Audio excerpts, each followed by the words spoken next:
What's up, everyone? It is Atia here, Booking with Atia, and today we are getting into my December wrap up and highlights.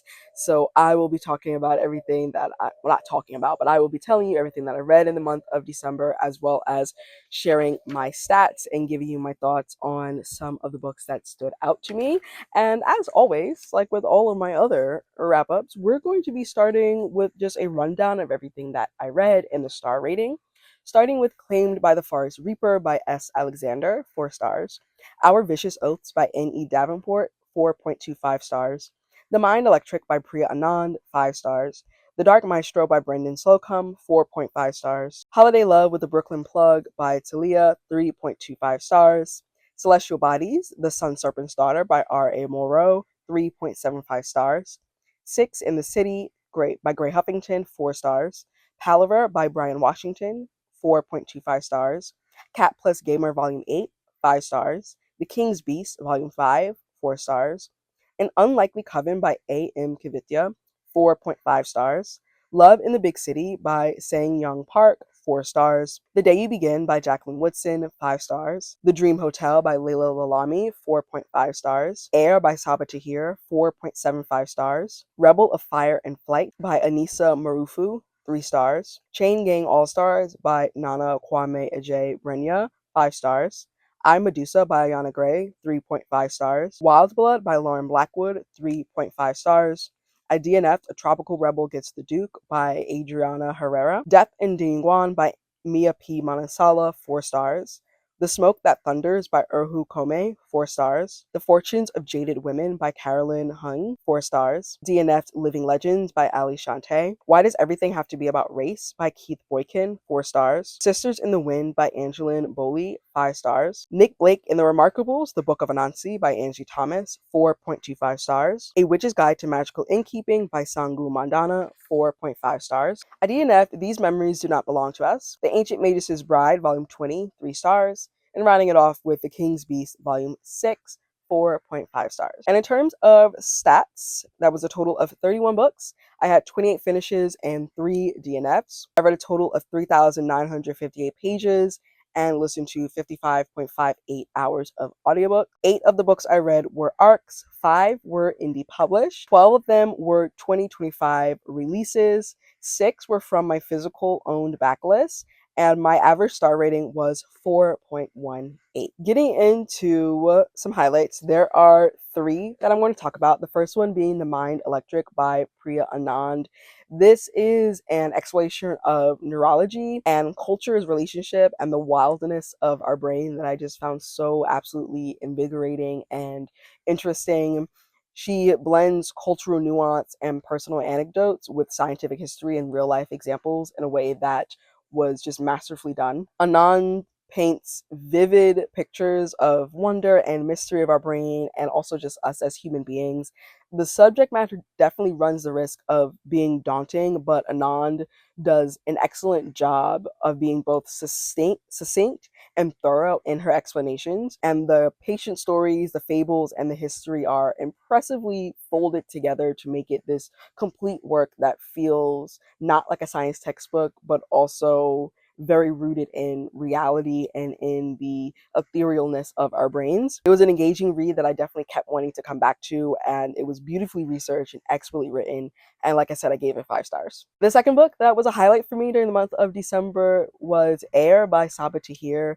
And this is the start of a fantasy duology that is set in the same world as the An Ember in the Ashes series. It takes place 20 years after the events of the 4th book, The Sky Beyond the Storm, as a vicious killer is taking the hearts of his victims and an enemy army is invading the empire. You follow 3 unlikely heroes: the reluctant orphan prince who is saddled with both a secret and grief, the outcast tracker who can speak to the elements and is running away from her past, as well as the accidental revolutionary tasked with freeing her people's lost prophetess. And it was absolutely incredible being back in this world and meeting a new generation of heroes. The writing is beautiful, which I expected nothing less from Saba Tahir.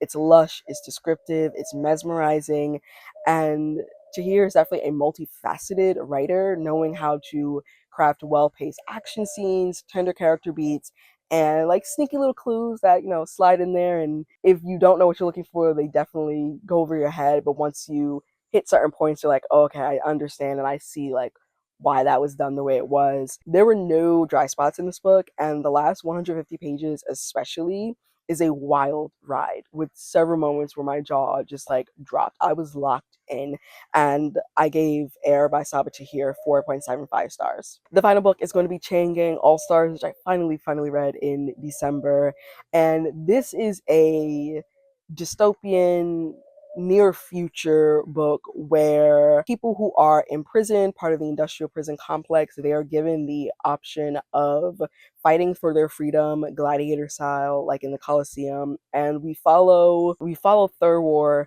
who has risen the ranks to become like the blood mother, if you will. And she is only a few fights away from high freedom, where she will have her sentence commuted and she'll be able to walk free. And it follows her and her, like the people on her link, as well as her relationship with Hurricane Stacks.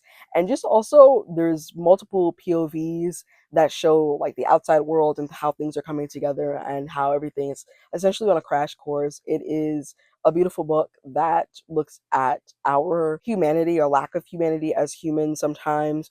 It was heartbreaking and tender. There's excellent characterization and relationships between characters, and it was a splendid use of multiple POVs as well. It was a pitch perfect commentary on the industrial prison complex and violence in human nature, and also just power and power dynamics and who has power and who doesn't, and how your proximity to power can easily shift and change depending on what you do or don't do, or who you are, or who you love.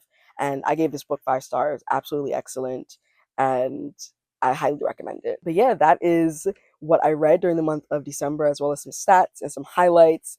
Let me know, do we have any books in common? Are any of the books that I read on your TBR for the next coming months? Make sure to check out my Bonfire and my Etsy shop for some merch and some bookmarks. And starting in mid-January, I will have stickers in the Etsy shop. I'm really excited to launch those. So make sure you favorite the shop so you don't miss out when those go live, and you can snag yourself some stickers. Make sure you are not only subscribed, that you have hit the notification bell so you're notified every time I go live for reading sprints and every time I drop a new video. We are doing a month-long read of My Heart is a Chainsaw by Stephen Graham Jones in the Bibliophiles Unite Discord. So if you're interested in reading or rereading along with us, make sure to check out that link and join us. And I will see you in another video. Bye! Weakness showing, I ain't living for the moment. I see what's mine and I want it. Hungry like a Pac-Man, I'm Bruce Wayne and Batman. I'm Naruto with a Hanzo, got a sharp mind like I'm Einstein. Plus I'm copywriting, so it's all mine. Check it for me, I'm